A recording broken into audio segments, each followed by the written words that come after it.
Well, recounting chaos is rocking Florida as Governor Rick Scott slams his Democratic opponent Rick Nelson for trying to, quote, steal the Senate seat, filing a new lawsuit to secure the ballots. And all eyes are back on Broward County, which our next guest is calling an election swamp, having sued the supervisor there and won. Joining us now is Florida law professor and former independent congressional candidate Tim Canova. Thank you so much for joining us. We appreciate it.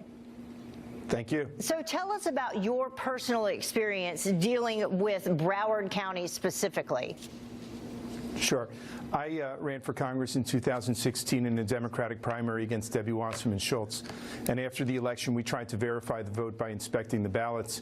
Long and short of it is I had to sue Brenda Snipes, the supervisor of elections, a close ally, I should say, of Wasserman Schultz. In fact, they campaigned together just a couple of weeks ago.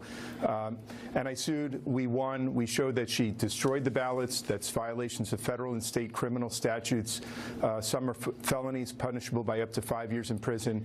She lied to the court and really conspired with her own staff to commit these crimes. So At the time, So hearing you say that, this was, 2016, she'd violated numerous state and federal statutes, punishable as felonies with up to 5 years in prison. Why is she still in charge?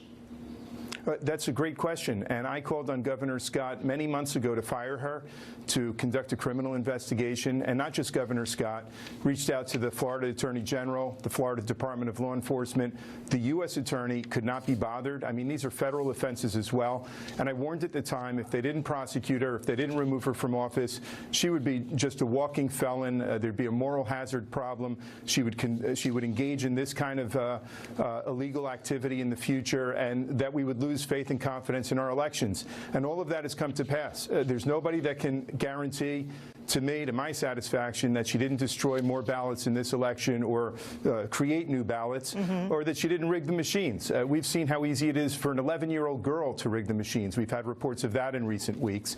And Wasserman Schultz herself famously boasted that they have many ways of rigging elections. And well, we'd like to really know what happened. Yeah, as we talk about this, I want to bring up the latest numbers that we have for everyone. And in the Senate race between Scott and Nelson, there's a difference of about 0.16%, and then in the governor, there's about a difference between DeSantis and Gillum of 0.4%. What do you think needs to happen in order for people to be confident that their vote is counting? Well, I'll tell you, I think this recount, whoever comes out on the losing end, half of the voters of this state are going to feel that it's a rigged election. I think there's plenty of grounds to actually start talking about invalidating this election. We've seen breakdowns in the chain of custody of paper ballots. With somebody who has the record that Brenda Snipes does, to have engaged in these kinds of deceitful, dishonest, illegal activity, I say invalidate the election and have a revote.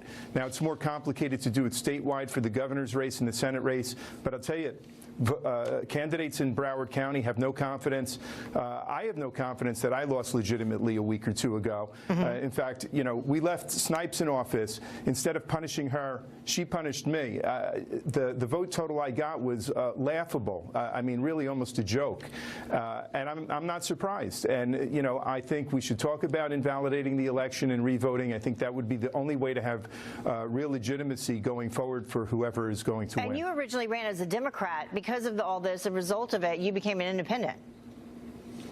Well, that's true. I reached out to the Democratic Party leaders in Broward County, Miami-Dade, and Tallahassee, and none of them would even respond to my request to join me in calling for an investigation. But the Republicans were no better. Rick Scott was, you know, just completely silent on all of this when he had the power to do something about it. And to tell you the truth, I wrote to every member of Congress, of the House and Senate, and got not a single response. So, you know, the political class doesn't mind stolen elections when it doesn't happen to them, when it's just a progressive challenger to a powerful incumbent. Now suddenly they all wake up to the fact that, my God, we've got somebody who's conducting elections in Broward County who can't be trusted. I mean, you know, we will see what happens for sure, but a lot of people talking about it. Maybe something will happen this time. Tim, thank you so much for joining us. We appreciate it. Thank you.